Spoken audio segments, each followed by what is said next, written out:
دن کی طرف رہنمائی نہیں ہو سکی تھی، اگرچہ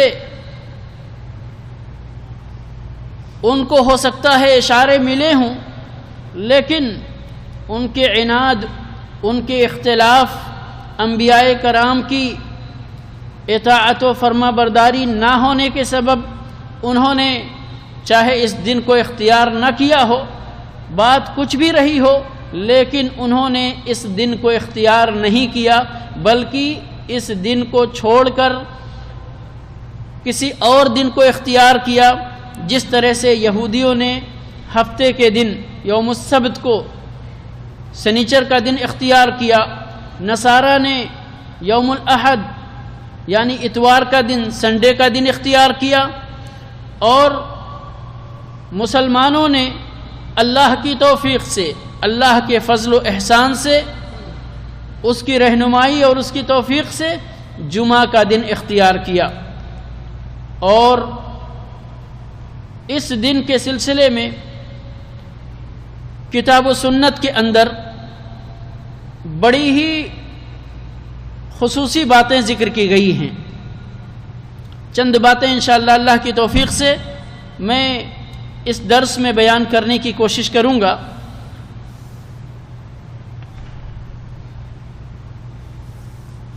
سب سے پہلی بات، اللہ کے نبی صلی اللہ علیہ وسلم نے اس دن کی فضیلت بیان کرتے ہوئے یہ حدیث ارشاد فرمائی کہ خیر یوم طلعت فیہ الشمس، کہ سب سے بہترین وہ دن جس دن میں سورج طلوع ہوا۔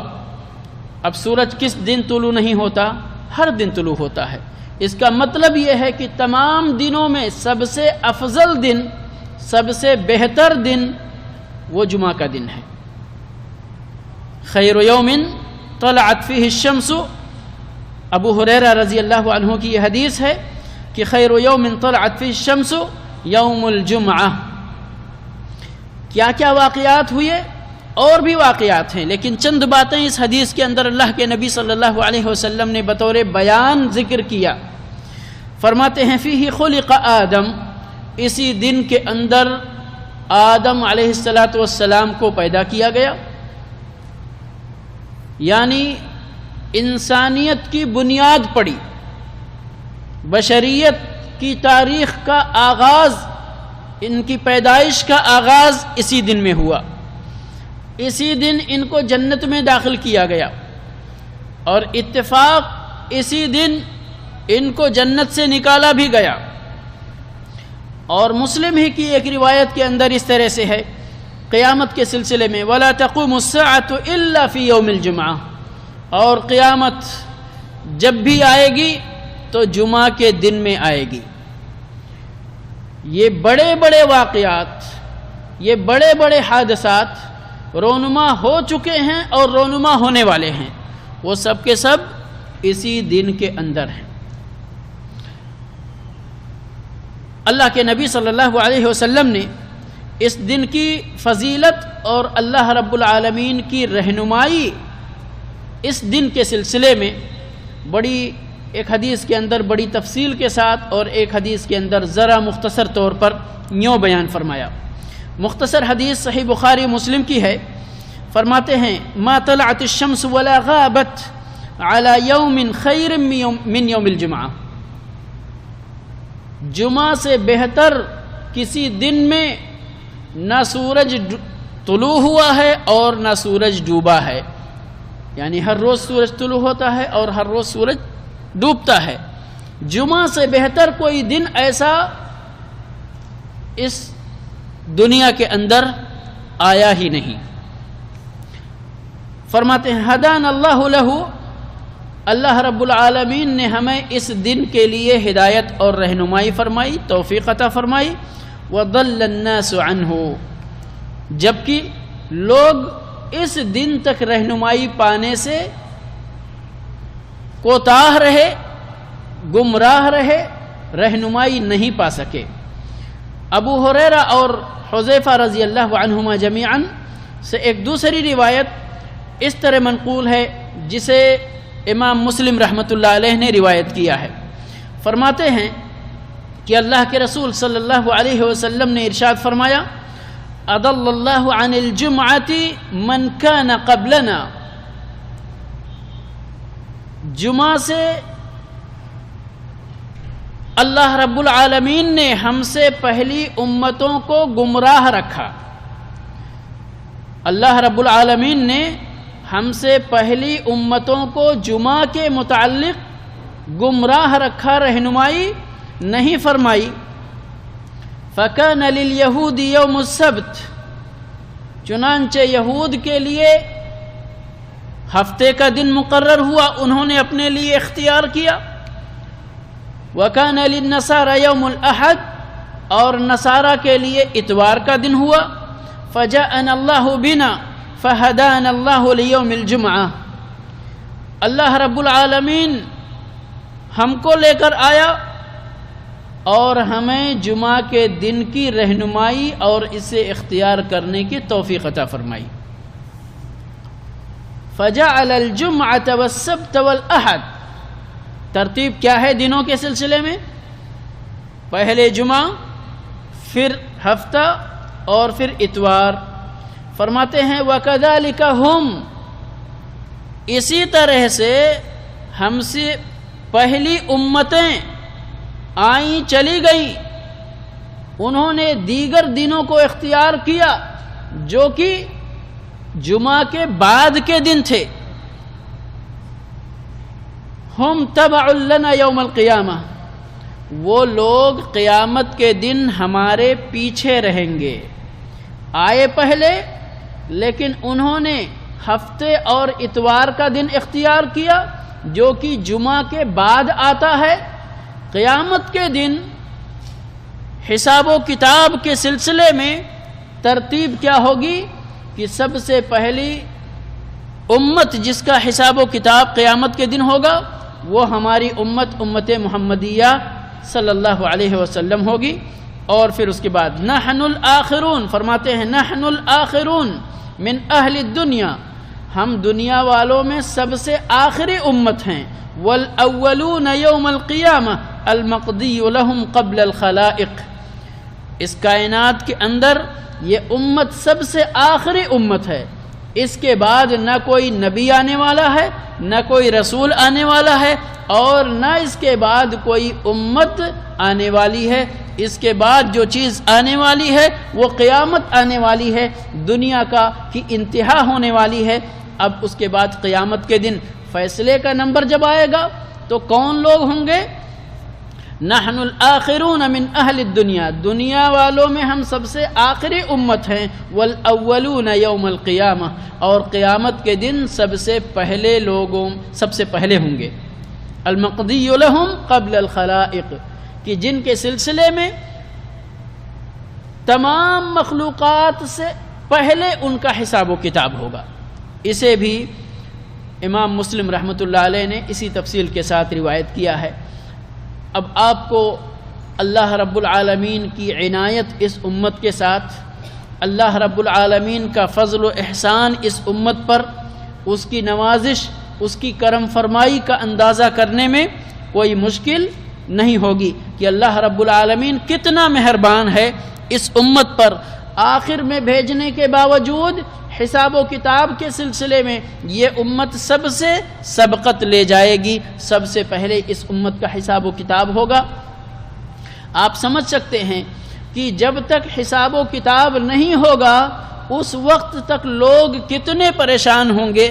قیامت کے مناظر اور قیامت کی دہشت ناکیاں جن احادیث میں بیان کی گئی ہیں میرے بھائی اور دوستو، ان کو سن کر، ان کو پڑھ کر، ان کا مطالعہ کر کے کلیجے منہ کو آتے ہیں، اور اس خوفناک منظر میں گویا کہ جتنا وقت آدمی گزارے گا اتنی ہی قلق اور اضطراب اور بے چینی کے عالم میں گزارے گا۔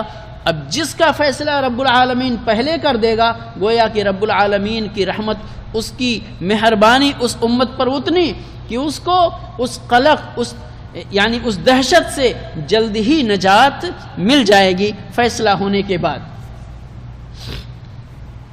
تو یہ اللہ رب العالمین کی مہربانی اس امت پر جمعہ کے تعلق سے رہنمائی کے سلسلے میں، اور اسی میں یعنی جمعہ کے دن کی فضیلت، افضلیت بھی بیان ہو رہی ہے۔ اس کے علاوہ جمعہ کے دن کی بڑی خوبیاں ہیں، بڑی خصوصیتیں ہیں، بڑا فضل و احسان اللہ رب العالمین کا اس دن کے اندر نازل ہوتا ہے۔ اس سے بندوں کے گناہ معاف ہوتے ہیں، کہ اللہ کے نبی صلی اللہ علیہ وسلم نے ارشاد فرمایا ہے کہ 5 وقتہ نمازیں، ایک نماز سے دوسرے وقت کی نماز اس درمیانی مدت کے لیے کفارہ بنتی ہے، اور اسی طرح سے والجمعۃ الی الجمعۃ کفارۃ لما بینہما، دوسری جمعہ جب بندہ پڑھتا ہے تو درمیانی مدت کے لیے دوسری جمعہ کفارہ بن جاتی ہے جمعہ کی نماز۔ اسی طرح سے اس دن کے اندر ایک گھڑی اللہ رب العالمین نے، ایک وقت اللہ رب العالمین نے ایسی رکھا ہے کہ اس وقت کے اندر کوئی بھی بندہ اللہ سے کچھ بھی مانگتا ہے تو رب العالمین اسے پوری فرماتا ہے، اللہ رب العالمین اس کے اس سوال کو قبول فرماتا ہے، اس دعا کو، اس طلب کو اللہ رب العالمین قبول فرماتے ہوئے اس کی اس چیز سے نوازتا ہے، اس کی دعا کو قبول فرماتا ہے۔ اب اس وقت کے سلسلے میں علماء کے مختلف اقوال ہیں۔ سب سے بہتر بات جو کہی جا سکتی ہے کہ خطبے کے آغاز سے لے کے نماز کی انتہا تک، یا نماز عصر کے بعد سے لے کے غروب آفتاب تک، اس کے درمیان کا یہ وقت ہے۔ واللہ تعالی عالم، اس کے سلسلے میں کوئی قطعی بات نہیں کہی جا سکتی ہے، اس لیے کہ اللہ کے نبی صلی اللہ علیہ وسلم نے یا اللہ رب العالمین نے کہیں بھی اس سلسلے میں کوئی نص قطعی نازل نہیں کیا ہے کہ یہ وقت فلاں وقت سے فلاں وقت تک ہے۔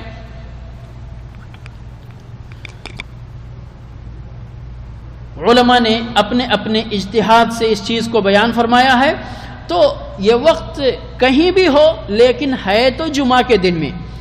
جس بھائی کو اس وقت کو پانا ہے کم از کم وہ اپنے آپ کو جمعہ کے دن اس گھڑی کو پانے کے لیے وقف کر دے تو انشاءاللہ اس کو ضرور پا کر رہے گا۔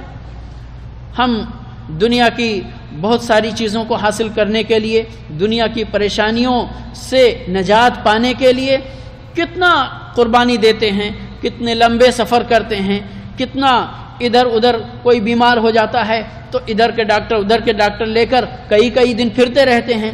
یہاں اللہ رب العالمین کا یہ فضل نازل ہونے والا ہے۔ رب العالمین کا وعدہ، اللہ کے نبی صلی اللہ علیہ وسلم کا وعدہ جھوٹا نہیں ہو سکتا، تو ہمیں اگر اس وقت کو پانا ہے تو تھوڑی سی قربانی دینی ہوگی۔ اس کے پہلے اس کے بعد پورے جمعہ کے وقت میں اللہ رب العالمین کی اطاعت، اللہ رب العالمین کی فرما برداری، اللہ رب العالمین کے سامنے گریہ وزاری، اللہ رب العالمین کے سامنے تضرع، اللہ رب العالمین کے سامنے آنسو، اللہ رب العالمین سے دعائیں کرتے رہے، بندہ ضرور اس وقت کو پالے گا انشاءاللہ۔ اسی طرح سے اس جمعہ کے دن کی خوبیوں میں سے ایک خوبی یہ بھی ہے کہ جو شخص جمعہ کو فوت ہو، جمعہ کو اس کی وفات ہو، اس کا انتقال ہو، چاہے جمعہ کے دن میں یا جمعہ کی رات میں، رات پہلے آتی ہے یا دن؟ رات پہلے آتی ہے۔ ابھی جیسے یہ مغرب کا وقت آج ہوا تو آج کی تاریخ جو دن میں تھی وہ تاریخ عربی کیلنڈر مینز قمری کیلنڈر، چاند کی تاریخ کے حساب سے وہ تاریخ ابھی بدل چکی ہے، یعنی کل کا دن جو ہے آج مغرب کے ساتھ شروع ہو چکا ہے۔ تو جمعہ کی رات میں یا جمعہ کے دن میں اگر کسی کی وفات ہوتی ہے تو اس کے لیے اللہ کے نبی صلی اللہ علیہ وسلم نے ارشاد فرمایا ہے کہ ما من مسلم یموت یوم الجمعۃ او لیلۃ الجمعہ، کہ کوئی بھی مسلمان شخص جمعہ کے دن یا جمعہ کی رات میں اس کی موت ہوتی ہے، وفات ہوتی ہے، الا وقاہ اللہ فتنۃ القبر، مگر اللہ رب العالمین اس کو فتنہ قبر سے محفوظ رکھتے ہیں۔ تو یہ بہت بڑی یعنی عظیم خوشخبری ہے مسلمانوں کے لیے اور کسی کی وفات ہونا جمعہ کے دن دیگر اور اسباب کو پیش نظر رکھتے ہوئے یہ سمجھ سکتے ہیں کہ یہ اس کے حسن خاتمہ کی دلیل ہے، اس کے حسن خاتمہ کی دلیل ہے۔ لیکن اس کا مطلب یہ نہیں کہ صرف جمعہ کو انتقال ہونا ہی اس کے لیے کافی ہے، نہیں، اس کی زندگی کو دیکھا جائے گا۔ ایک کافر جمعہ کو مرے یا ہفتے کے کسی اور دن میں مرے، کوئی فرق نہیں پڑتا اس کی زندگی میں، اس کے انجام میں۔ لیکن ایک نیک آدمی جو صوم و صلات کا پابند ہے، نماز تمام باجماعت ادا کرتا ہے، جھوٹ نہیں بولتا ہے، امانت داری کرتا ہے، اللہ اور اس کے رسول صلی اللہ علیہ وسلم کی فرما برداری کے ساتھ صحیح عقیدوں کے ساتھ اپنی زندگی گزار رہا ہے، اور اللہ رب العالمین کی توفیق سے اس جمعہ کے دن اس کی وفات ہوتی ہے، تو ہم تمام چیزوں کو سامنے رکھتے ہوئے یہ اللہ سے امید رکھتے ہیں کہ اس کے حسن خاتمہ کی دلیل ہے۔ تو یہ بھی جمعہ کے دن کی خصوصیات میں سے ایک خصوصیت ہے، ایک خوبی ہے۔ اور سب سے بڑی بات میرے بھائی اور دوستو، جمعہ کے دن کی یہ باجماعت نماز ہے جو ہم جمعہ کے دن ظہر کے وقت میں قائم کرتے ہیں۔ یاد رہے یہ ظہر کے بدلے نہیں ہے، یاد رہے کہ جمعہ کی نماز ظہر کے بدلے میں نہیں ہے، بلکہ اس کی اصل مشروعیت ہے۔ جمعہ کے دن کی نماز اپنے آپ میں مستقل مشروع نماز ہے، جس کی جمعہ چھوٹ جائے تو اس کے بدلے میں ظہر کی نماز پڑھنی ہے، لیکن ظہر کے بدلے جمعہ کی نماز نہیں پڑھی جاتی ہے۔ جمعہ کے دن فجر کی نماز میں سورہ سجدہ اور سورہ انسان، جس کو سورہ دہر بھی کہا جاتا ہے، یہ دونوں رکعتوں میں یہ دونوں صورتیں پڑھنا مسنون ہے، اور یہ اس دن کی خصوصیات میں سے ایک خصوصیت شمار کی جا سکتی ہیں۔ اسی طرح سے سورہ کہف پڑھنا اس دن کے اندر، اللہ کے نبی صلی اللہ علیہ وسلم نے فرمایا ہے کہ جو شخص جمعہ کو سورہ کہف پڑھتا ہے تو پچھلے جمعہ سے لے کے اس جمعہ تک اللہ رب العالمین اس درمیان اس کے لیے نور اور روشنی مہیا کرتے ہیں۔ اسی طرح سے اس دن کے اندر کثرت سے اللہ کے نبی صلی اللہ علیہ وسلم پر درود بھیجنا، یہ اس دن کی بہت بڑی خوبیوں میں سے، بہت بڑی خصوصیتوں میں سے ایک خصوصیت ہے۔ ویسے تو ہمیشہ اللہ کے نبی صلی اللہ علیہ وسلم نے ارشاد فرمایا ہے کہ من صلی علیہ صلاۃ واحدہ، یا بعض روایتوں میں من صلی علیہ صلاۃ صلی اللہ علیہ بہا عشرہ، جو نبی اکرم صلی اللہ علیہ وسلم پر ایک بار درود بھیجتا ہے تو رب العالمین اس ایک درود کے بدلے 10 رحمتیں نازل فرماتا ہے، 10 صلاتیں اس کے اوپر نازل فرماتا ہے۔ یہ عمومی طور پر ان اللہ وملائکتہ یصلون علی النبی یا ایھا الذین آمنوا صلوا علیہ وسلموا تسلیما، کہ صلاۃ و سلام بھیجنے کا حکم یہ 24 گھنٹہ اور ہفتے کے 7 دن ہے، لیکن جمعہ کے دن اس کی مزید خصوصیت ہو جاتی ہے۔ اللہ کے نبی صلی اللہ علیہ وسلم نے خود ارشاد فرمایا ہے، سنن ابو داؤد کی روایت ہے، علامہ البانی رحمۃ اللہ علیہ نے اس کو صحیح کہا ہے، فرماتے ہیں ان من افضل ایامکم یوم الجمعہ، میری امت کے لوگوں یاد رکھو کہ تمہارے تمام دنوں میں سب سے بہتر افضل دن کون سا ہے؟ جمعہ کا دن ہے۔ فَأَكْثِرُوا عَلَيَّ مِنَ الصَّلَاةِ، تو تم کثرت سے میرے اوپر درود و سلام بھیجتے رہو۔ فَإِنَّ صَلَاتَكُمْ مَعْرُودَةٌ عَلَيَّ، اس لیے کہ تمہاری یہ صلواتیں، تمہارے یہ درود ہمارے پاس پیش کیے جاتے ہیں۔ حدیث کا اگلا حصہ ہے، صحابہ کرام نے پوچھا اے اللہ کے نبی صلی اللہ علیہ وسلم، یہ درود، یہ سلام، یہ صلات کیسے آپ پر پیش کیا جائے گا، جبکہ یہ ہوگا کہ لاش تو سڑ گل چکی ہوگی؟ اللہ کے نبی صلی اللہ علیہ وسلم نے یہاں انبیاء اور رسولوں کی جماعت کے سلسلے میں فرمایا کہ ان الارض لن تأکل اجسادنا، کہ زمین ہم نبیوں کی جماعت کی لاشوں کو نہیں کھا سکتی ہے، او کما قال صلی اللہ علیہ وسلم۔ تو یہ اس جمعہ کے دن کی یعنی خوبیوں میں سے ایک خوبی ہے، خصوصیتوں میں سے ایک خصوصیت ہے۔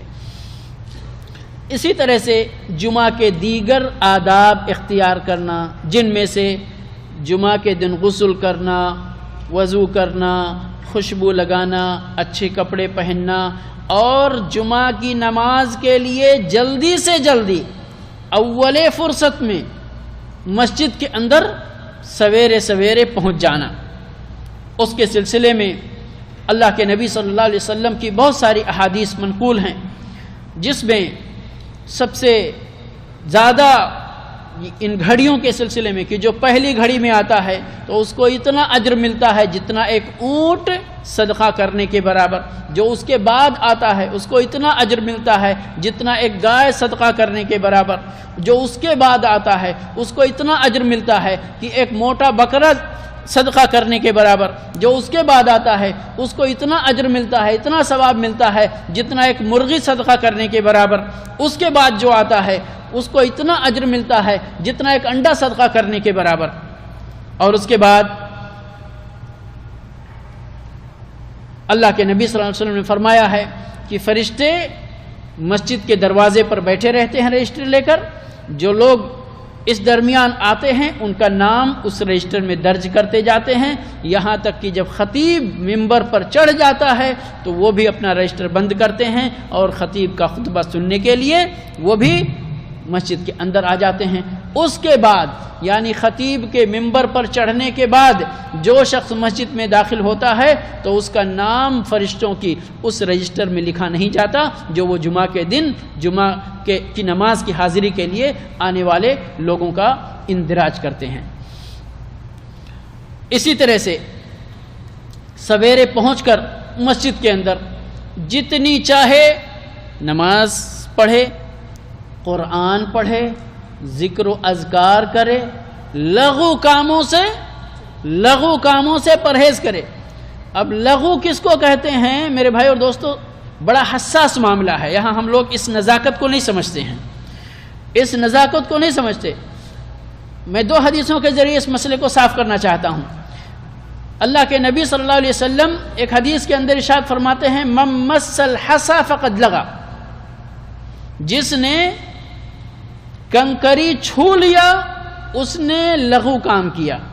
اب یہ کنکری چھونے کا تصور آج شاید آپ نہیں کر سکتے ٹھیک سے، لیکن 1400 سال پہلے پیچھے جائیے، نبی اکرم صلی اللہ علیہ وسلم کی اس مسجد جہاں پر آج موٹی موٹی قالینیں بچھی ہوئی ہیں اور آپ وہ نرم اور دبیز قالین پر کسی طرح کی کوئی دقت محسوس نہیں کرتے، اس وقت کا تصور کیجئے جب یہ فرش بھی برابر بھی نہیں تھا، نشیب و فراز تھا، کنکریاں تھی، رمل ریت تھی، کنکریاں جلنے لگتی تھی، ہموار نہیں ہونے کی وجہ سے پیشانیوں میں نشان چھوڑ دیتی تھی، پھر بھی اللہ کے نبی صلی اللہ علیہ وسلم نے فرمایا کہ جو شخص جمعہ کے وقت خطیب کے منبر پر چڑھ جانے کے بعد اپنے سجدے کی جگہ کو درست کرنے کے لیے کنکری چھوئے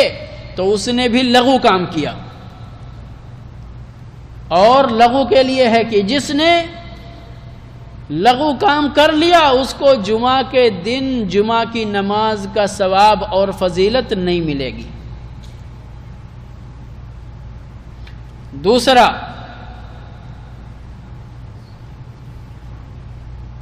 دوسری حدیث کے اندر اللہ کے نبی صلی اللہ علیہ وسلم ارشاد فرماتے ہیں اذا قلت لاخیک اسکت فقد لغوت، او کما قال صلی اللہ علیہ وسلم۔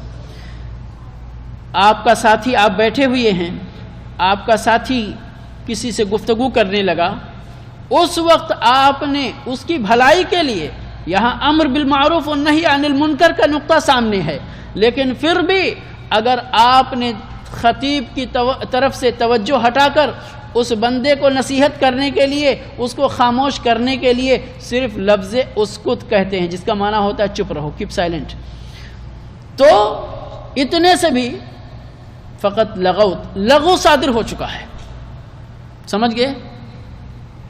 اب کتنی خاموشی چاہیے، کتنی توجہ چاہیے، کتنا اٹینشن چاہیے خطیب کے لیے۔ جو مطلوب ہے ہم سے، ہم مسلمانوں سے جو جمعہ کی نماز کے لیے حاضر ہوتے ہیں، کہ ان کی پوری توجہ مرکوز ہو، جس کو ہمارے اردو محاورے میں کہتے ہیں ہمہ تن گوش ہو جانا، کان پورا کا پورا، دل پورا کا پورا، دماغ پورا کا پورا خطیب کی طرف ہو. دوسری طرف توجہ بالکل نہیں جانی چاہیے. تو میرے بھائی اور دوستو، یہ جمعہ کے دن کے لیے یعنی چند باتیں تھیں جن کا ہمیں پاس و لحاظ رکھنا چاہیے، جن کا ہمیں پاس و لحاظ رکھنا چاہیے. ان خوبیوں کو حاصل کرنے کے لیے، ان فضیلتوں کو اور اس اجر عظیم کو حاصل کرنے کے لیے جو اجر عظیم اللہ رب العالمین نے اس دن کے اندر اور اس نماز کے اندر اور خطبے کے سلسلے میں خطبے کو خاموشی سے سننے کے اندر اور اس کے لیے صبح سویرے مسجد میں حاضر ہو جانے کے اندر رکھا ہے. جمعہ اور جمعہ کی نماز یہ اسلام کی بڑی بڑی شعائر میں سے ایک شعیرہ سمجھنا چاہیے. اور شعیرہ کیا ہے؟ کہتے ہیں کہ وہ بڑا کام جو مسلمان مل کر کرتے ہیں اور جس کو مسلمانوں کی خصوصیت اور علامت سمجھی جاتی ہے، اس کو ہم یعنی مختصر سا اپنی زبان میں، عام فہم زبان میں اگر ہم شعیرہ کی وضاحت کرنا چاہتے ہیں تو اسی طرح کر سکتے ہیں کہ وہ چند اہم کام اسلام کے اندر جو سارے مسلمان مل کر ادا کرتے ہیں اور ان کاموں کو مسلمانوں کے اسلام کی علامت کے طور پر معاشرے کے اندر دیکھا جاتا ہے، اس کو شعیرہ کہتے ہیں. سمجھ گئے؟ جیسے شعائر حج، اتنی بڑی عبادت کا تصور کسی اور دین کے اندر ہے؟ اتنے بڑے اجتماع کا تصور کسی اور دین کے اندر ہے؟ نہیں ہے میرے بھائی اور دوستوں. اور اگر ہم یعنی علماء نے پہلے زمانے سے ہی لے کر آج تک جمعہ کے تعلق سے بھی مختلف چھوٹی بڑی تصنیفات کرتے ہی رہتے ہیں. اگر ہمیں جمعہ کے فلسفے اور جمعہ کے اس فضیلت کو دیکھنا ہے اور اس کے اندر موجود حکمت کو دیکھنا ہے تو میرے بھائی اور دوستو، اس کے لیے واقعی اس طرح کا محاضرہ، اس طرح کی گفتگو کم پڑ جائے گی. لیکن انشاءاللہ چند باتوں کی طرف اشارہ ضرور کرنا چاہوں گا. سب سے پہلے نمبر پر آپ کو بتاؤں انسان کی فطرت کیا ہے، یعنی سائیکلوجی. ابھی ہم یہاں سب مل کر بیٹھے ہوئے ہیں، کتنا اچھا لگ رہا ہے کہ نہیں؟ کالے گورے چھوٹے بڑے سب مل کر بیٹھے ہوئے ہیں، ایک دوسرے سے انسیت حاصل کر رہے ہیں. کہتے ہیں انسان بطور فطرت، انسان اپنی فطرت کے اعتبار سے اجتماعیت کا خوگر ہوتا ہے. یعنی اس کو تنہائی راس نہیں آتی ہے، تنہائی اس کو پسند نہیں آتی. انہیں آپ ہی لوگوں میں سے ایک آدمی کو اٹھا کر کسی کمرے میں خوب بڑھیا ایئر کنڈیشن بھی ہو، خوب بہترین صوفہ بھی ہو، خوب بہترین بستر بھی ہو اور سب کچھ ہو، یعنی عیش و عشرت کے سارے وسائل موجود ہوں، اچھا سے اچھا ٹائم پر اس کو کھانا ملے، لیکن کمرہ ہمیشہ اس کا بند رکھا جائے، اچھا لگے گا اس کو؟ نہیں. کیوں؟ اس لیے کہ اس کی فطرت جو اللہ رب العالمین نے جس فطرت پر انسان کو پیدا کیا ہے وہ فطرت ہے کہ تمام انسان مل کر رہیں ایک دوسرے کے ساتھ. اور پھر اگر غور کریں تو اسی لیے یہ چیز آپ لوگوں میں سے جو ماہر اجتماعیات یا اجتماعیات کی فیکلٹی سے پڑھے ہوں گے، سوشولوجی سے پڑھے ہوں گے، وہ ان کو یہ چیز اچھی طرح معلوم ہوگی کہ انسان فطری طور پر سوشل ہوتا ہے، اس کو تنہائی پسند نہیں ہوتی، لوگوں کو انسیت چاہیے، اس کو لوگوں کے ساتھ مل جل کر زندگی گزارنا چاہیے. اس کی ضرورتیں بھی اللہ رب العالمین نے اسی طرح سے رکھی ہیں کہ ایک انسان پیدا ہونے سے لے کر مرنے تک اکیلے تنہا اپنی ضرورت پوری نہیں کر سکتا. اکیلے تنہا اپنی ضرورت پوری نہیں کر سکتا، اور صرف اپنے موجودہ، یہ غترہ کسی اور نے بنایا ہوگا، ٹوپی کسی اور نے بنائی ہوگی، چشمہ کسی اور نے بنایا، یہ کپڑا کسی اور نے بنایا، پاجامہ کسی اور نے بنایا، ہے کہ نہیں ہے؟ دھلتا کوئی اور ہے، سلتا کوئی اور ہے، بناتا کوئی اور ہے، صرف ایک۔ اس کے بعد اگر کھانے پر آئیے، اپنے گھر کے اندر آئیے، اپنی گاڑی کے اندر آئیے، اپنی تو ہر یعنی یہ پورا سماج ایک دوسرے کے لیے اتنا ہی اہم ہے جتنا، جیسے کہتے ہیں نا کہ بڑے آدمی کے پاس سب کچھ ہے، نہیں، اس کو چھوٹے آدمی کی اتنی ہی ضرورت ہے جتنا چھوٹے آدمی کو بڑے آدمی کی ضرورت ہے۔ سارے کے سارے لوگ بڑے آدمی ہو جائیں تو کپڑا کون دھلے گا بڑے آدمیوں کا؟ اور سارے کے سارے لوگ چھوٹے ہو جائیں تو ان پہ پیسہ کون خرچ کرے گا؟ تو یہ اللہ رب العالمین کی یہ اس دنیا کو بسانے کا ایک عجیب و غریب انداز ہے، اور اسی انداز کے مطابق، اس انداز سے جو مخلوق فٹ ہو سکتی تھی، اسی مخلوق کا نام انسان پیدا کیا اللہ رب العالمین۔ تو اب اس چیز کو دیکھیں آپ کہ یہ دنیا چھوٹی سی دنیا نہیں ہے۔ آج آپ کہہ سکتے ہیں کہ چلو یہ آج ایک گاؤں کی طرح دنیا ہو گئی، لیکن کہنے کی بات ہے، وسائل ہیں، لیکن پھر بھی اگر آپ افریقہ کے صحراؤں کو لے لیں، اور چھوڑیے افریقہ کے صحراؤں کو، ہم اپنے ہندوستان کی بات کرتے، پاکستان کی بات کرتے، شہروں سے دور گاؤں کھیڑوں جنگل کے پاس جو گاؤں آباد ہیں، سمجھ رہے ہیں نا، اس کو امریکہ کا آدمی کبھی دیکھنے کو ملتا ہے؟ افریقہ کا آدمی کبھی دیکھنے کو ملتا ہے؟ انڈونیشیا ملیشیا کا آدمی کبھی دیکھنے کو ملتا ہے؟ اس کو نہیں ملتا ہے، سمجھ رہے ہیں نا۔ اب ہم آتے ہیں کہ اس وقت کے لیے ذرا 9 تک ہے یا اور زیادہ ہے؟ چلے گا 9 تک یا اور زیادہ؟ انشاءاللہ۔ میں جن عبادتوں میں اللہ رب العالمین نے اجتماعیت کو مشروع قرار دیا ہے، میں ان درجات کو آپ کے سامنے رکھ کر اس کا فائدہ تھوڑا تھوڑا اس پر روشنی ڈالنا چاہتا ہوں، تاکہ آپ کو سمجھ میں آئے کہ اللہ رب العالمین کتنا رحیم ہے، کتنا کریم ہے، اور پھر اپنے بندوں کو جس طبیعت پر پیدا کیا، اس طبیعت کو حاصل کرنے کے لیے ان کو کون کون سے ذرائع مہیا فرمائے ہیں۔ انسان بالطبع اس کے اندر تجسس بھی ہوتا ہے، خاص طور پر یعنی اپنے بھائیوں کے سلسلے میں، اپنے سبھی تو انسانی بھائی ہی ہیں نا، خاص طور پر جو مسلمان ہو گئے تو یہ ایمان کا رشتہ ان کو، اور سب سے مضبوط رشتہ ایمان کا رشتہ ہے، سمجھ گئے؟ سب سے مضبوط رشتہ ایمان کا رشتہ ہے۔ اب اس رشتے کو مزید مضبوط کرنے کے لیے یعنی کتنی حدیثیں ہیں۔ انما المؤمنون اخوہ آیت ہے، ٹھیک ہے، کہ تمام مومن آپس میں بھائی ہیں۔ انما مثل المؤمنین فی توادہم وتراحمہم کمثل الجسد الواحد اذا اشتکى منه عضو تداعى له سائر الجسد بالحمى والسہر۔ یہ پوری مسلم امت ایک جسم کی طرح سے ہے، بھلے ہی ایک جاپان میں ہو اور ایک امریکہ میں ہو، ایک آسٹریلیا میں ہو، پر ہیں وہ ایک ہی جسم کے مختلف عضو۔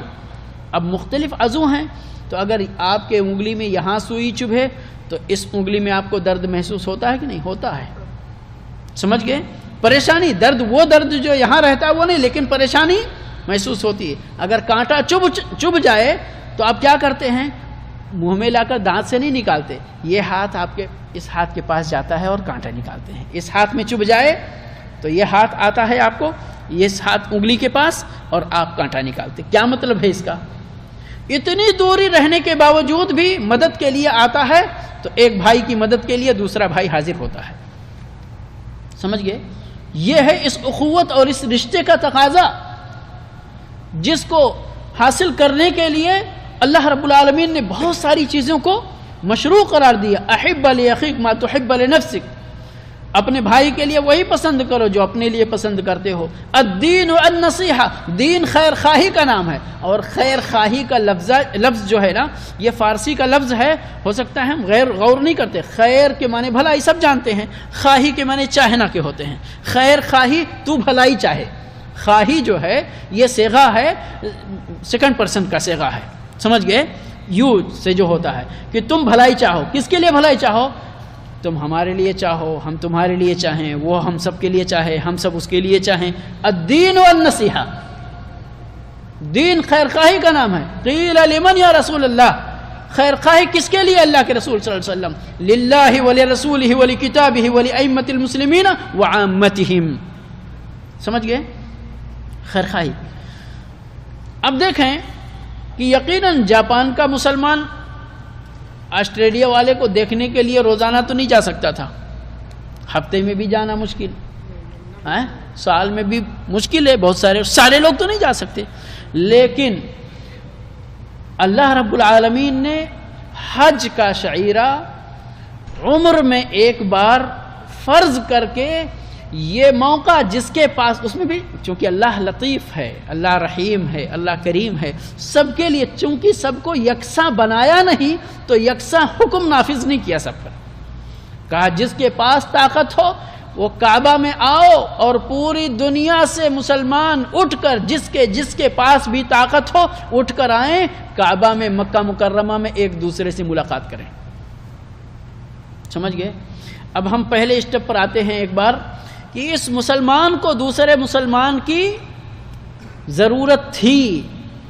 اب دیکھنا ہے 5 وقتہ نمازیں ہم چاہتے تو گھر کے اندر بھی ادا کر سکتے تھے نا، لیکن اللہ رب العالمین نے کہا نہیں، گھر کے اندر نفل نمازیں پڑھو، لیکن 5 نمازیں لازمی طور پر تم کو گھر سے نکلنا ہے اور اپنے محلے کی مسجد میں آنا ہے۔ کہاں؟ اپنے محلے کی مسجد میں آنا ہے، جہاں پر اس محلے کے سارے لوگ اکٹھا ہو سکتے ہیں۔ آپ گھر سے نکلتے ہیں، اب یہ مسجد ہے جو 100 میٹر ادھر اور 100 میٹر ادھر رہتا ہے، اس کے لیے اس مسجد تک آنے میں کوئی دقت ہے؟ نہیں دقت ہے کوئی، ہے نا؟ لیکن 100 میٹر ادھر ایک دکان ہے، 100 میٹر ادھر ایک دکان ہے، ٹھیک ہے؟ اگر وہ نماز کے لیے نہیں نکلے، وہ دکان والا اپنی دکان میں نماز پڑھے، یہ دکان والا اپنی دکان میں نماز پڑھے، تو کتنے دن ہو جائیں گے ایک دوسرے سے ملاقات ہوگی؟ نہیں ہوگی۔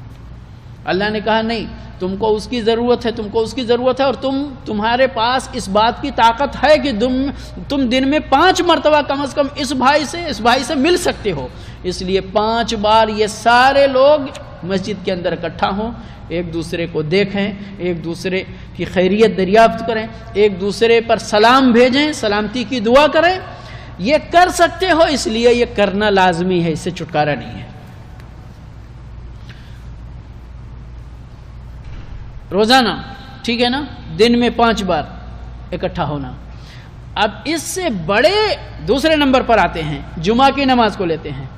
جمعہ کی نماز ایک بڑے ایریے کو کور کر کے، اب ڈیلی تو نہیں جا سکتے بھی، اگر اس میں جمعہ ہوتی ہے تو 2 کلومیٹر والے ادھر ڈیلی آئیں نماز پڑھنے 5 مرتبہ، ہم کہیں یہ تکلیف کی بات ہو جائے گی، پریشانی کی بات ہو جائے گی۔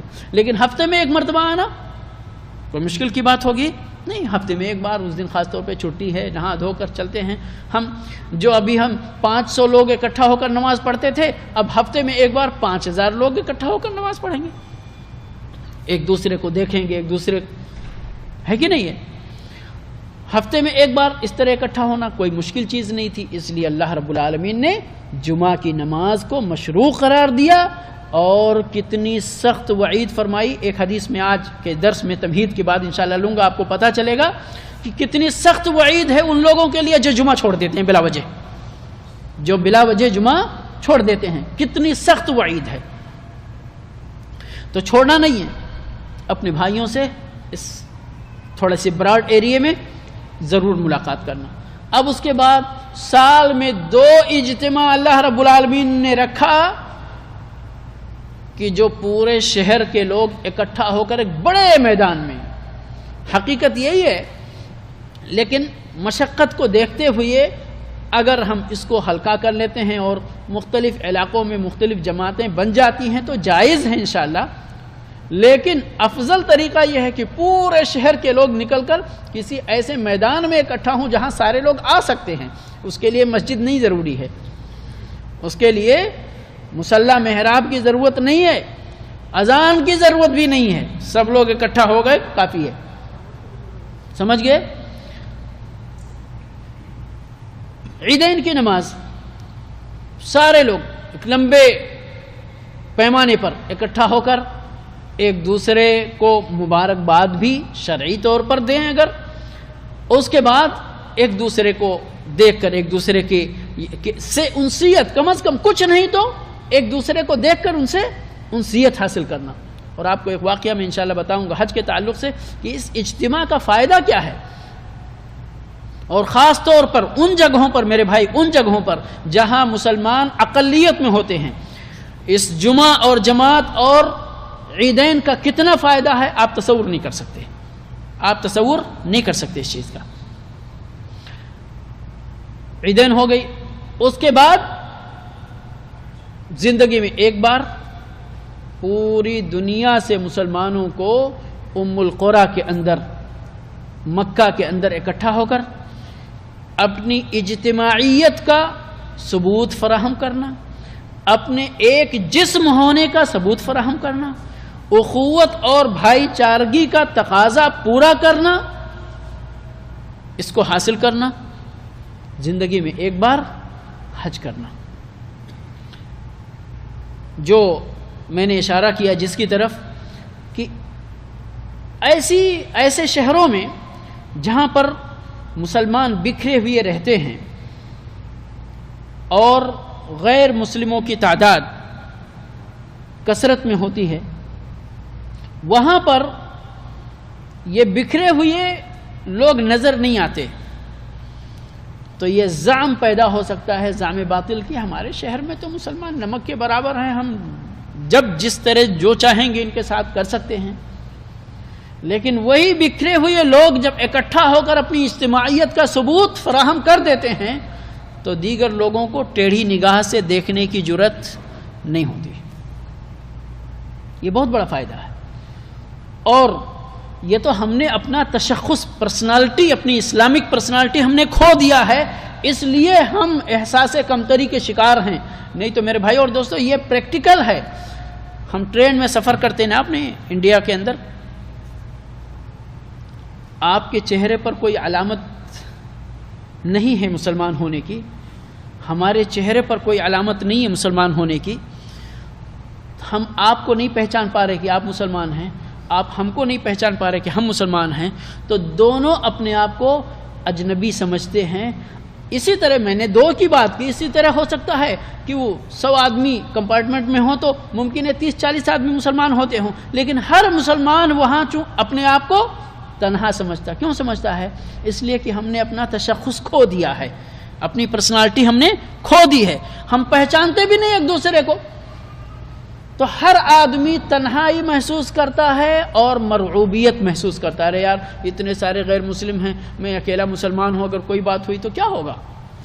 لیکن اگر یہی 30-40 لوگ اپنی پرسنالٹی کو برقرار رکھتے ہوئے, آپ کے چہرے پہ خوبصورت داڑھی ہو, آپ کے سر پہ ٹوپی ہو, پہناوا چلو ٹھیک ہے آپ اپنے حالات کے مطابق جو بھی پہنے ہوئے ہوں, لیکن ٹخنے سے اوپر کپڑا ہو, ہم کو پتہ چلے کہ ہاں یہ مسلمان آدمی ہے,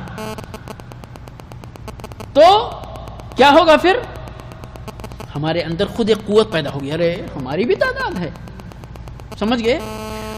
دوسرا فائدہ, نماز کا وقت ہوتا ہے تو ہم کہتے ہیں یار ہم ہی تو اکیلے ہیں, کیسے نماز پڑھیں, یہ سارے لوگ تو ایک ہی طرح کے ہیں. وہ بھی اپنے دل میں یہی سوچتا, اگر پڑھنے والا ہوگا وہ بھی یہی سوچتا, وہ بھی یہی سوچتا. جتنے لوگ ہیں اگر پڑھنے والے ہیں, پڑھنے کا دل ہوتا ہے, بہت کم کوئی ایسے نکلتے کہ جن کے اندر جرات ہو جا کر وضو کر کے بھائی جگہ خالی کرو میں نماز پڑھوں گا. لیکن اگر 2-4-10 لوگ اس طرح سے ہوں تو جا کے وضو کر کے آئیے بھائی, آپ لوگ تھوڑا جگہ بنائیں, ہم یہاں نماز پڑھنا چاہتے ہیں. سب لوگ جگہ دیں گے آپ کو, آپ کی نماز وقت پر ہوگی, اللہ کی عبادت آپ وقت پر کریں گے, بہترین طریقے سے کریں گے, جماعت کے ساتھ کریں گے. دوسرے لوگ آپ سے مرعوب ہوں گے, آپ ان سے مرعوب نہیں ہوں گے. اور سب سے بڑی بات یہ کہ آپ نے بر وقت اپنے رب کی عبادت کر لی ہے جو آپ کے اوپر فرض تھی. یہ اور اس طرح کے فائدے کتنے ہیں جو ہم بیان نہیں کر سکتے. خاص طور پر میں نے کہا ان جگہوں پر جہاں پر ہم اقلیت میں ہیں، جہاں پر ہم اقلیت میں ہیں. میں آگرہ میں رہتا تھا، ہمارے محلے کے پڑوس میں ایک بدعتی، یعنی جس کو کہہ سکتے قبر پوجنے والے، اور یعنی مکمل محرم کے ٹائم میں بہت بڑا جلوس نکالتا تھا، بہت بڑا جلوس. یعنی ایسے لوگوں کو دین صرف جیسے موسم کے اعتبار سے، ایسا موسم آیا تو پھر ان کو سمجھ میں آئے گا کہ یہ مسلمان ہیں. ہمارے کسی یعنی احباب میں سے کسی نے نصیحت کیا کہ یہ محرم کے دن ایک تو یہ غلط چیز ہے جلوس نکالنا، اور یہ کیا ڈھول تاشے باجے. کہا خان صاحب آپ کو نہیں معلوم ہے، یہ غیر مسلموں کی طرف اشارہ کر کے کہ ہم لوگوں کو یہ کھا جائیں. ہم لوگ ایسے موقع پہ ہی تو ذرا سا موقع ملتا ہے اپنی قوت کا اظہار کرنے کا، تو ہم اپنی طاقت کا مظاہرہ کر دیتے ہیں کہ کم از کم سال بھر ان کے ذہن میں یہ تصور رہے کہ دیکھو یہ مسلمان اتنے طاقتور ہیں، اتنا بڑا جلوس ان کا نکلتا ہے. سمجھ گئے؟ دوسرا واقعہ، میں جب مدینہ میں پڑھ رہا تھا، غالباً 96 کا واقعہ ہے. میرے والد صاحب حج پر آئے تھے، میرے چچا چچی حج پر آئے تھے. میں بھی یونیورسٹی چھوڑ کر گیا تھا ان کی خدمت کے لیے. چچا کے کمرے میں جے پور کے ایک ڈاکٹر صاحب تھے جنہوں نے ایک نیو مسلم لڑکی سے شادی کی تھی. لڑکی اچھی ویل ایجوکیٹڈ لڑکی تھی، پڑھی لکھی. جو بھی ہے، ہمارے یہاں بولتے، کسی نے پوچھا تھا لو میرج کا حکم کیا ہوتا ہے، اس میں لو پہلے ہوتا ہے میرج بعد میں ہوتا ہے، الٹا معاملہ ہے. ہمارے یہاں اسلام میں میرج پہلے ہوتا ہے، لو بعد میں ہوتا ہے. المہم انہوں نے جو کچھ بھی کیا، لیکن پہلے اس کو اسلام کی دعوت دی، مسلمان بنایا، پھر شادی کی. شادی کے ٹائم اس خاتون کے، آگرہ یونیورسٹی سے پی ایچ ڈی کی ہوئی تھی وہ، اس خاتون کے ذہن میں جو سب سے بڑا شبہہ تھا، جو رکاوٹ تھی اس کے اسلام میں داخل ہونے کی شروع میں، کہ آپ لوگ کتنی تعداد میں ہیں، کیا ہم یہ ایسے دین میں کیوں داخل ہوں جس دین کے ماننے والے مٹھی بھر لوگ ہیں. اب یہ ہم اس کو کہہ سکتے ہیں ایک بات تھوڑی دیر کے لیے کہ کنویں کے میڈک کو زیادہ معلوم نہیں، صرف اس کنویں کے بارے میں ہی معلوم ہوتا ہے. لیکن بہرحال یہ ایک سبب ہے کہ ہندوستان میں رہنے والی ایک خاتون کو اور ایک شخص کو جس کو باہر کے ثقافت کا کچھ زیادہ معلوم نہیں ہو، تو اس کو یہ ہوگا کہ دیکھو بھئی یہاں تو مسلمان پچھڑے لوگ ہیں، بیکورڈ لوگ ہیں، گندے لوگ ہیں. حتیٰ کہ سبحان اللہ ایک نئے مسلم یہاں پر اسلامک دعوت سینٹر ہمارے پاس میں آ کر، اڑیسہ کے، وہ برہمن فیملی سے ان کا تعلق، اللہ نے ہندوستان میں ہی ہدایت دی، لیکن کہتے ہیں اسلام میں رکاوٹ بننے کے لیے جب تک دل اللہ نے نہیں کھولا تھا کہ مسلمان یہ تو دہشت گرد لوگ ہیں، خونخوار لوگ ہیں، گندے لوگ ہیں، پچھڑے لوگ ہیں، یہ دین کیسے اچھا ہو سکتا ہے جس کے ماننے والوں کی یہ ساری برائیاں اور خوبیاں ہوں. تو کافی دن تک پھر بھی اللہ رب العالمین نے جب دل کھول دیا تو وہ چیز، یعنی ان کو اسلام کی خوبیوں کو دیکھ کر وہ اسلام کے اندر داخل ہو گئے. پھر اللہ رب العالمین نے یہاں سعودی کے اندر پہنچا دیا تو پھر آنکھ کھل گئی. تو میں یہ کہہ رہا تھا، اس خاتون کی بات کر رہا تھا کہ یہ ضروری نہیں ہے کہ اپنے یہاں کے لوگوں کو مسلمانوں کی اصل تعداد کیا ہے پوری دنیا کے اندر یہ پتہ ہی ہو. وہ تو اپنے گاؤں میں دیکھیں گے بھائی چند گھر مسلمان ہیں، اپنے شہر میں دیکھیں گے چند مسلمان ہیں، ہے کہ نہیں. ہندوستان میں گورنمنٹ ویسے ہی کم کر کے اگر 20% ہے تو 15 بتاتی، 25 ہیں تو 20 بتاتی. تو بہرحال اس نے کہا کہ یہ اسلام دین اگر اچھا ہوتا تو اس کے ماننے والے اتنے کم کیوں ہوتے. تو ڈاکٹر وہ بھی پڑھا لکھا آدمی تھا، تو ذرا ہوشیاری کیا اس نے. مسلمان ہونے کے بعد، بنانے کے بعد، شادی کرنے کے بعد پہلا کام جو اپنی زندگی میں کیا، اپنا بھی فارم بھرا حج کے لیے، اپنی بیوی کا بھی حج کے لیے فارم بھرا اور لے کر حج پہ آیا. حج پہ آنے کے بعد وہیں جو میری پہلی ملاقات ہوئی وہاں پر، تو میں نے تھوڑا یعنی پوچھا، کچھ اس کا تبصرہ جاننا چاہا کہ ابھی کیا رائے ہے تمہاری. کہا مجھے تو اندازہ بھی نہیں تھا کہ مسلمان پوری دنیا میں اتنی تعداد میں ہیں. جتنا میں نے مکہ میں دیکھ لیا اتنا ہی میرے لیے کافی ہے. اور باقی کتنے بھی پوری دنیا میں نہیں آئے ہوں گے وہ اپنی اپنی جگہ ہوں گے وہ تعداد. سمجھ گئے؟ تو ایک مسلمان کے دل میں ایمان اور اپنے مسلمان بھائیوں کو دیکھ کر، ان کی تعداد دیکھ کر ایک ہمت بڑھتی ہے کہ واقعی ہمارے دین کے ماننے والے دیکھو اتنے سارے لوگ ہیں، اتنے خوبیوں کے حامل ہو، جو بھی مطلب اس طرح سے. تو یہ بہت سارے فوائد ہیں، اور چند فائدے میں انشاءاللہ اور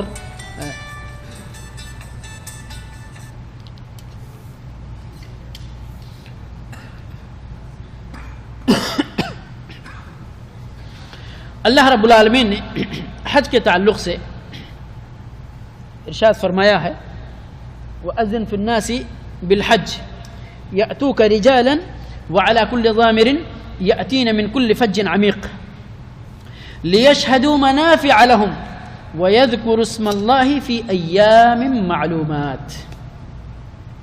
اللہ رب العالمین ابراہیم علیہ السلام کو حکم دے رہا ہے کہ آپ حج کا اعلان کر دو. ابراہیم علیہ السلام نے کہا کہ میں آواز دوں گا تو یہ لقدق صحرا میں کتنی دور تک ہماری آواز جائے گی؟ لاؤڈ اسپیکر بھی نہیں، 1 کلومیٹر جائے گی، 2 کلومیٹر جائے گی، چلو بہت بلند آواز ہے، 3 کلومیٹر چلی جائے گی، اور کتنی دور؟ اللہ نے کہا تم آواز دو، آواز دو، پہنچانا ہمارا کام ہے. وعدہ کیا یأتوک، لوگ آئیں گے، رجالا وعلی کل ضامر، کسی بھی حال میں سواری پر بیٹھ کر آئیں گے، پیدل چل کر آئیں گے، جہاز پر بیٹھ کر آئیں گے، کار پر بیٹھ کر آئیں گے، بس پر بیٹھ کر آئیں گے. یأتین من کل فج عمیق، دور دراز گلیوں کوچوں سے چل کر آئیں گے. کیا کرنے کے لیے؟ اللہ رب العالمین نے آگے فرمایا لیشہدوا منافع لہم، تاکہ ہر آدمی ہر حج پر آنے والا اپنا اپنا فائدہ حاصل کرے گا، اپنا اپنا فائدہ. دیکھیں حج میں متنوع فوائد ہیں، حج میں ایک طرح کا فائدہ نہیں ہے، ایک قسم کا فائدہ نہیں ہے. یہ جو میں نے بیان کیا چونکہ اجتماعیت کے ناحیے سے میں نے اجتماعیت کے پہلو سے گفتگو میں لے رہا تھا، اس لیے میں نے ایک پہلو تاجر تجارت کا فائدہ اٹھاتے، ثواب کمانے والے. اگر کہ آپ لوگوں نے حج کیا ہے تو وہاں دیکھیے کہ کتنے ٹریلے پانی کے، لبن کے، کھانے کے، پھل فروٹ کے، کیا کیا چیزیں، تو وہ نیکیاں کمانے والے وہ بھی اپنا اپنا فائدہ حاصل کر رہے ہیں. تاجر، حج کی کمپنیاں، حج کے قافلے لانے والے مادی فائدہ اٹھا رہے. اپنے بھائیوں کو، اللہ سب کو اخلاص دے تو اپنے بھائیوں کو دین کے یعنی صحیح طریقے سے حج کرانے کا فائدہ وہ حاصل کر رہے، پہنچا رہے. یہ سارے فائدے تجارتی فائدہ اٹھانے کے سلسلے میں صحابہ کرام کو حرج تھا. تو فتویٰ پوچھا گیا اللہ کے نبی صلی اللہ علیہ وسلم سے کہ بازار تو لگتا تھا عکاظ اور کہاں کے، پہلے اس وقت جو ہے 3 بازار لگتا تھا اور دور لگتا تھا. پہلے ایک بازار، پھر وہاں سے اٹھاتے تھے اپنا، وہ اٹھا ہوا بازار چلتا تھا نا پہلے، آج کی طرح ثابت دکانیں نہیں تھیں، تو وہاں سے اٹھاتے تھے، دوسرے بازار میں آتے تھے، وہاں سے اٹھاتے تھے، تیسرے بازار میں آتے تھے، جب تک حج کا ٹائم آ چکا ہوتا تھا. پھر حج بھی کرتے تھے، اپنے سامان اور بیچتے تھے، پھر اپنے اپنے وطن جاتے تھے. تو کہا یہ ابھی تو مشکل ہے، ابھی ہم حج کر رہے ہیں یا تجارت کر رہے ہیں، اس میں ٹکراؤ ہو جائے گا. تو کہا ٹکراؤ نہیں ہے، اللہ کے لیے نیت خالص کرو، حج بھی ہوگا تمہارا اور تجارت بھی تمہاری ہوگی، کوئی مشکل نہیں ہے. تو لیشہدوا منافع لہم، سب اپنے اپنے فائدے سب حاصل کریں گے. اور اس جمعہ اور جماعات کے سلسلے میں عمومی طور پر اجتماعیت کے جو فائدے ہیں، سب سے بڑا فائدہ اگر ہم پوائنٹ ٹو پوائنٹ کچھ بیان کرنا چاہتے ہیں تو اللہ رب العالمین کے دین کا اظہار، غلبے کا اظہار ہوتا ہے کہ دیکھو اتنی تعداد میں مسلمان ہیں، اتنے طاقت ہیں، کہاں کہاں سے لوگ اتنا پیسہ. اب اگر فیجی کا مسلمان، فیجی معلوم ہے نا، آسٹریلیا سے بھی آگے ایک جزیرہ ہے چھوٹا سا، جہاں بدقسمتی سے انگریزوں نے اٹھا کر ہمارے ہندوستان سے وہاں لے جا کر بسا دیا لوگوں کو. زمین بڑی اچھی تھی، گنے کی کھیتی بڑی اچھی ہوتی تو وہاں کوئی کرنے والا نہیں تھا. کہا ہندوستان میں گنا بہت پیدا ہوتا ہے، لے چلو انہی لوگوں سے کرواؤ وہاں پر. تو لے کر گئے. المہم کتنی دور ہے وہاں سے، یعنی جب میں جامعہ اسلامیہ میں پڑھتا تھا تقریباً 1 لاکھ روپے کے وہ ڈائریکٹ فلائٹ وہاں کے لیے ہے ہی نہیں. پہلی بات وہاں سے وہاں جاؤ، وہاں سے وہاں جاؤ، وہاں سے وہاں جاؤ. تو جس طرح ہم ہندوستان میں کبھی کبھی ٹرین چینج کرتے، یہاں سے وہاں، وہاں سے وہاں، وہاں سے وہاں، اس طرح سے وہ فلائٹ چینج کرتے. 1 لاکھ روپیہ انڈین کرنسی سے اس وقت کرایہ تھا فیجی کا. ساتھیوں نے جو بتایا اس کے مطابق بتا رہا ہوں میں. وہاں سے بھی لوگ حج کرنے مسلمان ہیں تو آئیں گے ضرور ہیں. تو یہ ان کی اقتصادی طاقت کی علامت ہے. المہم یہ.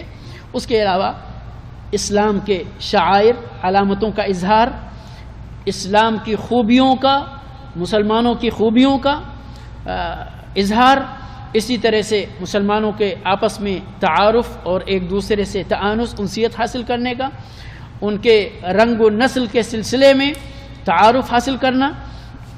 اسی طرح سے ایک بہت بڑا فائدہ ہے جو میرے ذہن سے مس ہوا تھا، الحمدللہ ابھی یاد آیا. یہ حج ایک ایسا ذریعہ تھا پہلے سے اور آج تک چلا آ رہا ہے کہ ساری دنیا کے مسلمان اکٹھا ہوتے ہیں نا، تو اس میں عام آدمی تو ہوتا ہی ہے، دیکھ کے خوش ہو جاتا ہے اپنے مسلمان بھائیوں کو، لیکن دو گروپ کے لوگ بہت اہم اکٹھا ہوتے ہیں. پہلا گروپ علماء اور دوسرا گروپ سیاسی لیڈر. سمجھ گئے؟ اور آج بھی اس چیز پہ عمل ہو رہا ہے عمل. یہ حکومت اللہ حفاظت فرمائے پوری دنیا سے چیدہ علماء کو فری ابھی بھی بلاتے ہیں. پہلے تو لوگ اپنے حساب سے آتے تھے، آج جو اپنے سے آتے ہیں، لیکن اس حکومت کے مہمان بھی بن کر آتے ہیں. اسی طرح سیاسی لیڈروں کو بھی دعوت دی جاتی ہے، بلاتے ہیں، اور وہ باقاعدہ شاہی مہمان ہوتے ہیں، اور ان کی آپس میں امت کے فلاح و بہبود کے سلسلے میں علمی اور سیاسی نشستیں ہوتی ہی رہتی ہیں.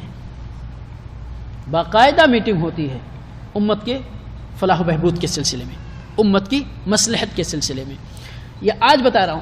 پہلے سے بھی علماء، یعنی عام طور پر سفر کرنا آج تو آسان ہے، پہلے بہت دقت ہوتی تھی، لیکن حج کے لیے تو جس کے اندر ایمان ہے وہ چل کر کسی نہ کسی طرح سے ہندوستان سے، آپ کو معلوم ہے پہلے لوگ پیدل سفر کر کے بھی آتے تھے، ہماری اہلیہ کے نانا کے والد پیدل سفر کر کے آئے تھے یہاں سے، پتہ نہیں کہاں کیسے بھٹک گیا کیا، 12 سال کے بعد واپس گئے تھے. سمجھ گئے؟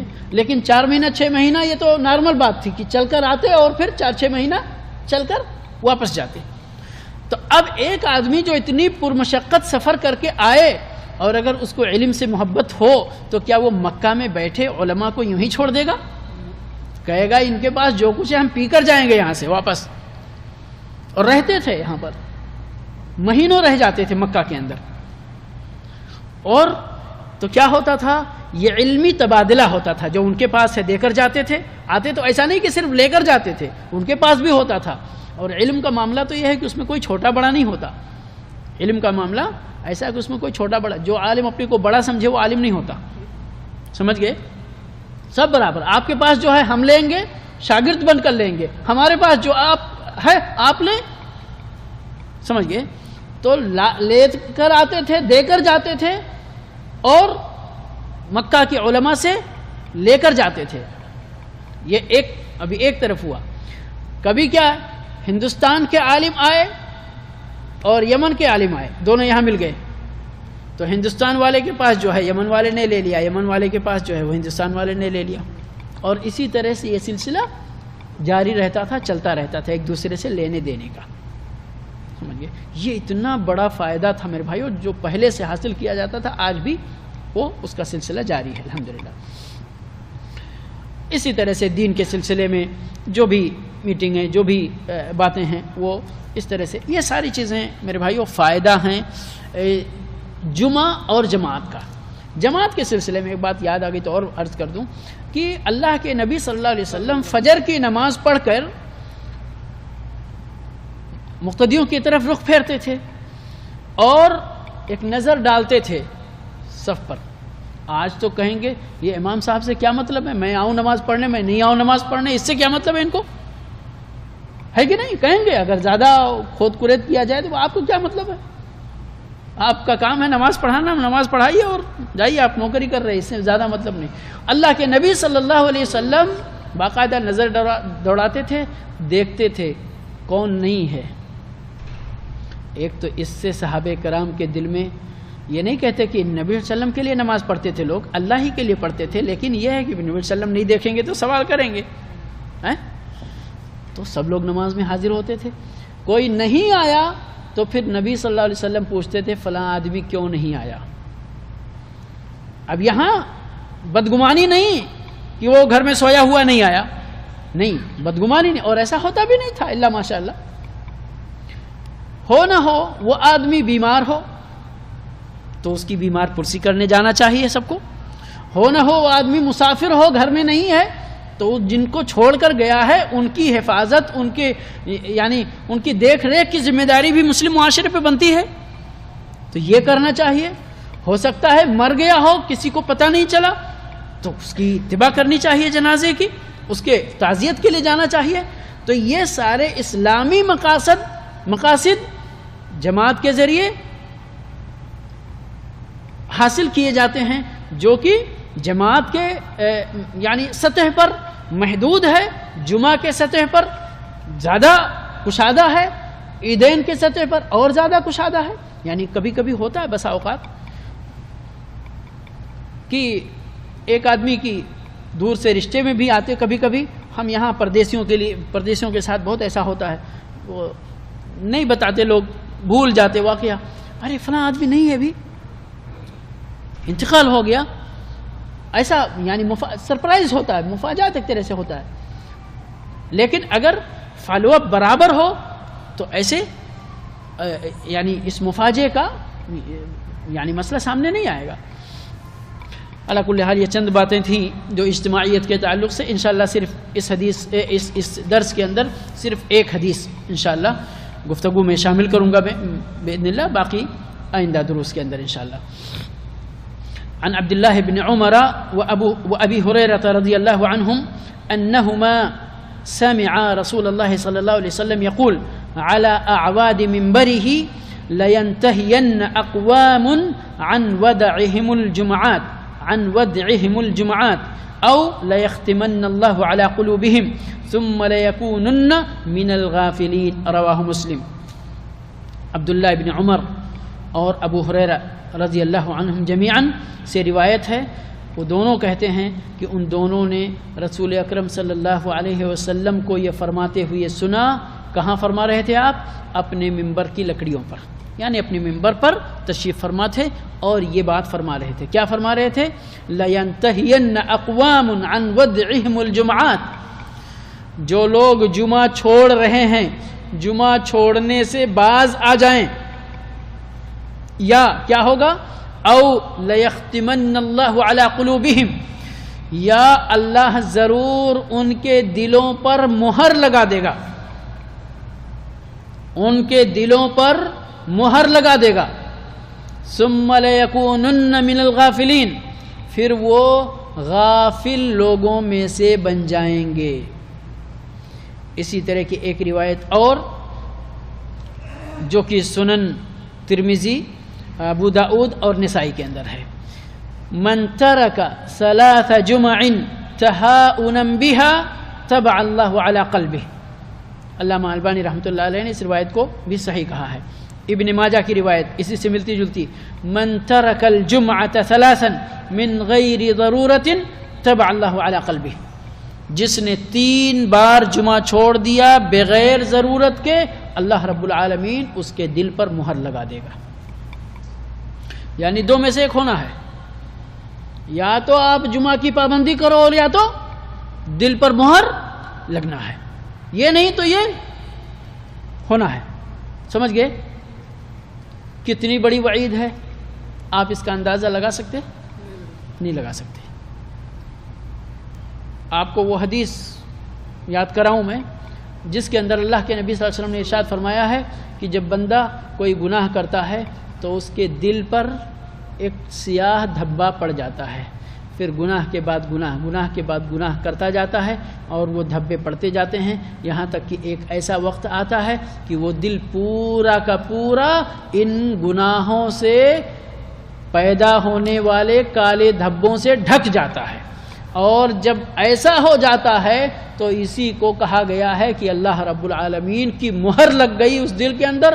اب کوئی نصیحت، اب کوئی علم کی بات، اب کوئی ایمان کی روشنی اس دل کے اندر داخل نہیں ہوتی.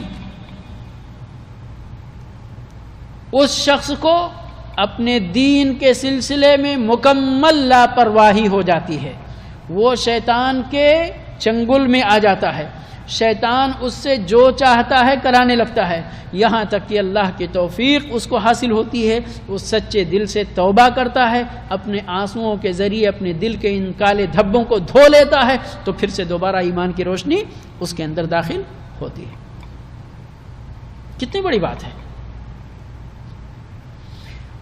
تو یہ حدیث ہے، یہی میں بیان کرنا چاہتا تھا۔ اس کا محصل کیا ہے؟ سب سے بڑی بات یہ ہے کہ جمعہ چھوڑنے کے سلسلے میں یہ بہت بڑی وعید ہے، اور اللہ رب العالمین نے باقاعدہ خطاب کیا ہے۔ وہ آیت جو میں نے پڑھی تھی شروع میں سورہ جمعہ کی، یا ایھا الذین آمنوا اذا نودی للصلاۃ من یوم الجمعۃ فاسعوا الی ذکر اللہ، یہ نہیں کہا فصلوا، فاسعوا الی ذکر اللہ وذروا البیع ذالکم خیر لکم ان کنتم تعلمون۔ اے مومنو، جب تم کو جمعہ کی نماز کے لیے پکار دے دی جائے، اذان دے دی جائے، فاسعوا الی ذکر اللہ، تو اپنے اللہ کو یاد کرنے کے لیے دوڑ پڑو، وذروا البیع، خرید و فروخت کو بند کر دو، دکان بند کر دو، ذالکم خیر لکم، یہی تمہارے لیے بہتر ہے۔ دکان بند کرنے سے تمہارے اندر شیطان پیدا کر سکتا ہے کہ ارے ابھی ہو سکتا ہے کسٹمر آئے، ابھی ہو سکتا ہے یہ نہیں، ذالکم خیر لکم ان کنتم تعلمون، یہی تمہارے لیے بہتر ہے اگر تم اس چیز کو سمجھ سکتے ہو۔ اسی لیے دوسرا اذان، جمعہ کا پہلا اذان یہاں جو مراد ہے اس آیت کے اندر، اس سے مراد پہلی اذان نہیں ہے، دوسری اذان ہے جو کہ خطیب کے منبر پر چڑھ جانے کے بعد دی جاتی ہے۔ اس اذان کے بعد خریدنا اور بیچنا دونوں حرام ہے، دونوں حرام ہے۔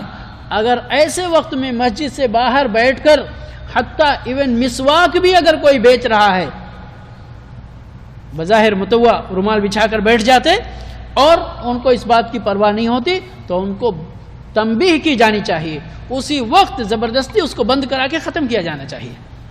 حرام ہے، اور حرام کام میں اللہ رب العالمین برکت نہیں دیتا، برکت چھین لیتا ہے۔ کوئی بیچے گا بھی، خریدے گا بھی، دیکھنے میں اس کو پروفٹ مل رہا ہے، لیکن وہ پروفٹ اس کے لیے پروفٹ نہیں ہوگا، نفع نہیں ہوگا۔